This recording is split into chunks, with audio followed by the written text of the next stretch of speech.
जय हिंद, नमस्कार। एक बार फिर से आप सभी का बहुत बहुत स्वागत है सुप्रिया ऑनलाइन क्लासेस पे।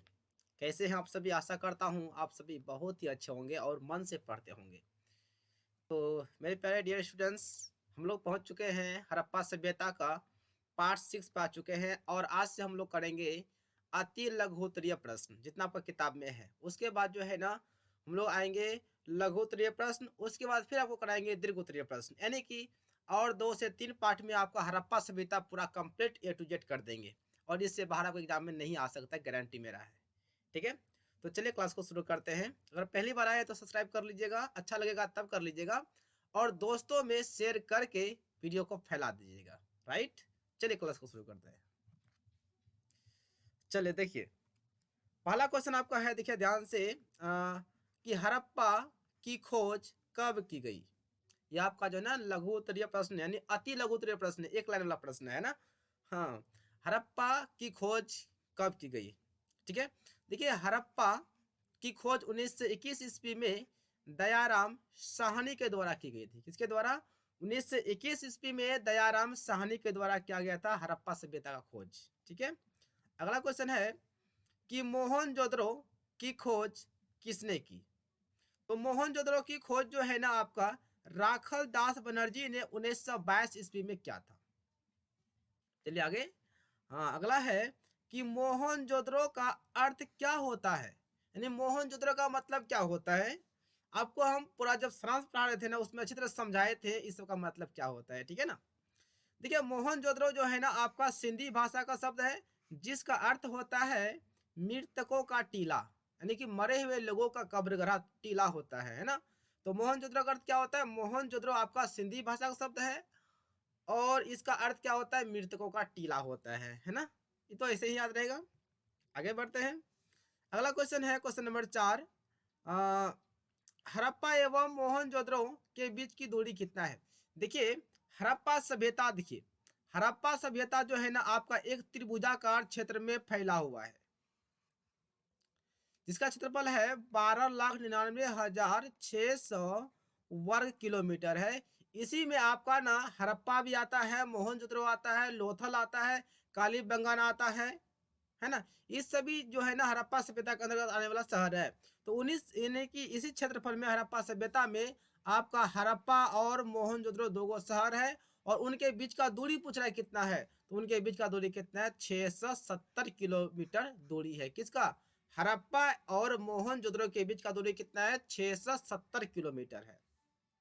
याद रखिएगा कि हड़प्पा सभ्यता आपका त्रिभुजाकार क्षेत्र में फैला हुआ है और हड़प्पा सभ्यता का क्षेत्रफल कितना होता है? 12,99,600 वर्ग किलोमीटर होता है।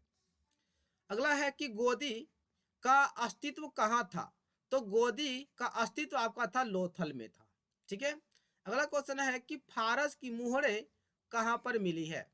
तो फारस की मुहरे आपका मिला है लोथल में। इसे भी आपका ना ऑब्जेक्टिव में भी पूछ सकता है कि फारस की मुहरे कहाँ मिली है, तो लोथल में मिला है। अगला है बेलनाकार मुहरे किस सभ्यता की विशेषता है। तो बेलनाकार मुहरे जो है ना मोसोपोटामिया की विशेषता है। किसका है? मोसोपोटामिया की विशेषता है। चलिए आगे बढ़ते हैं। बहुत ही अच्छा सा क्वेश्चन है। क्वेश्चन नंबर 8 है कि विशाल स्नानागार किस स्थान पर मिला है।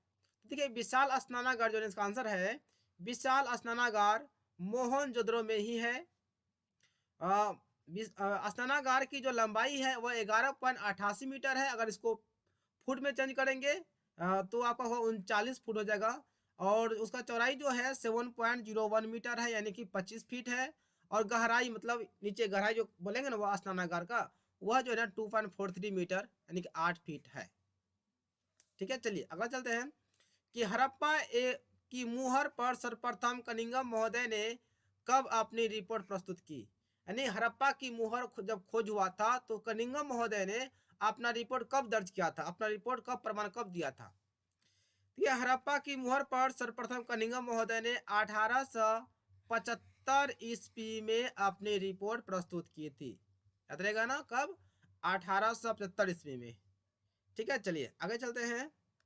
और यहाँ पे देखिए क्वेश्चन नंबर 10 है कि हल से जोते हुए खेत के साक्ष्य किस स्थान पर मिले हैं। यानी कि हल से जोता हुआ खेत का प्रमाण कहाँ में मिला है। तो देखिए आंसर आपका है कि हल से जूते खेत के साक्ष्य का प्रमाण जो है ना कालीबंगान में मिला है। कालीबंगान क्या है? तो हड़प्पा सभ्यता का ही एक शहर है जिसको आप नगर भी कह सकते हैं। ठीक है, चलिए आगे बढ़ते हैं। क्वेश्चन नंबर 11 है कि पुरातत्व वैज्ञानिकों द्वारा खोजे गए हड़प्पा सभ्यता की कोई 4 नगरों के नाम लिखें। यानी कि वैज्ञानिकों के द्वारा खोजे गए हड़प्पा सभ्यता के अंतर्गत आने वाले 4 शहर का नाम बताना है। देखिए आंसर आपका है कि पुरातत्व वैज्ञानिकों के द्वारा खोजे गए हड़प्पा सभ्यता के 4 नगर निम्न है। ठीक है, बहुत सारा नगर है, आप कोई भी लिख लीजिए, 4 को हम 4 को लिख लिए। एक मोहनजोदड़ो है, दूसरा है तनहुदरो है, तीसरा लोथल है और चौथा कालीबंगन है। ये सभी हड़प्पा सभ्यता के अंतर्गत आने वाले शहर हैं। अगला क्वेश्चन है क्वेश्चन नंबर 12 कि हड़प्पा सभ्यता के सबसे लंबे अभिलेख कितने हैं? क्या है? हड़प्पा सभ्यता में के सबसे लंबे अभिलेख कितने हैं? कितने चिन्ह है? अच्छा, अभिलेख में कितना चिन्ह है? तो देखिए आंसर इसका है कि हड़प्पा के धौलावीरा से एक सबसे बड़ा अभिलेख सूचना पटल मिला था। क्या मिला था? याद रखिएगा कि सबसे बड़ा अभिलेख का नाम क्या है? सूचना पटल है और इसमें कुल 9 चिन्ह है। कितने चिन्ह है? 9 चिन्ह है। हड़प्पा सभ्यता के सबसे लंबे अभिलेख का नाम क्या है? उसका नाम है सूचना पटल है और उसमें कुल कितने चिन्ह हैं? उसमें कुल 9 चिन्ह हैं। क्वेश्चन नंबर 13 पाइए। जॉन मार्शल ने 1924 में सिंधु घाटी में उत्खनन के संदर्भ में क्या घोषणा की? यानी कि जॉन मार्शल ने 1924 ईस्वी में जो सिंधु घाटी के पास जाकर उत्खनन किया, जो खोदा मिट्टी को, तो वहां पर उसने क्या ऐसा चीज देखा जो घोषणा कर दिया, ठीक है ना, कि हमको एक नया चीज मिल गया। तो देखिए मार्शल साहब को जो 1924 में मिला था क्या? मोहर मिला था। मोहरों प्राप्त मोहरों के आधार पर ही 1924 ईस्वी में भारतीय पुरातत्व सर्वेक्षण के director general sir John Marshall ने समस्त विश्व के समक्ष एक नवीन सभ्यता की यानी कि सिंधु घाटी सभ्यता की खोजने की घोषणा कर दी। कौन? जॉन मार्शल ने 1924 में उसे क्या मिला था? सिंधु घाटी के पास जो है ना अनेक मोहर मिला था। उसी के आधार पर उन्होंने जो है ना घोषणा कर दिया कि हमें एक नया सभ्यता का खोज हो चुका है। यानी कि सिंधु घाटी के पास अगर खोजेंगे तो कई तरह की सभ्यता की खोज हुआ, मतलब कई कई सारे सभ्यता मिली। तो उन्होंने सिंधु घाटी सभ्यता को एक नया सभ्यता का नाम दिया। तो याद रखिएगा कि सिंधु घाटी सभ्यता का खोज किसने किया था? तो सिंधु घाटी सभ्यता का खोज आपका जो है ना 1924 में हुआ था। और यह किसने किया था? तो क्या था आपका जनरल साहब मार्शल ने। किसने? मार्शल ने किया था, जॉन मार्शल ने। चलिए आगे बढ़ते हैं। क्वेश्चन नंबर 14 है उन 2 पुरास्थलों के उल्लेख कीजिए। ठीक है, उन पुरा 2 स्थलों का उल्लेख कीजिए जिसके आधार पर पुराविद यह मानते हैं कि हड़प्पाई समाज द्वारा कृषि के लिए जल संचय किया जाता था।